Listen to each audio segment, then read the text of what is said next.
मई तक यह काम जरूर करा लें, नहीं तो आपके पेंशन बंद हो सकते हैं।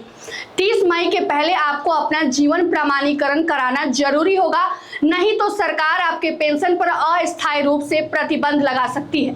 बता दें आपको कि पूरे बिहार में 51,25,000 लोग जो हैं पेंशन भोगी हैं, वो पेंशन से लाभ उठाते हैं और अपने जीवन यापन करते हैं। और ऐसे में सरकार ने अब कह दिया है कि 30 मई से पहले आपको अपना जीवन प्रमाणीकरण करा लेना होगा। अगर आप नहीं कराते हैं तो 30 मई के बाद आपके पेंशन पर अस्थायी रूप से रोक लगाया जा सकता है।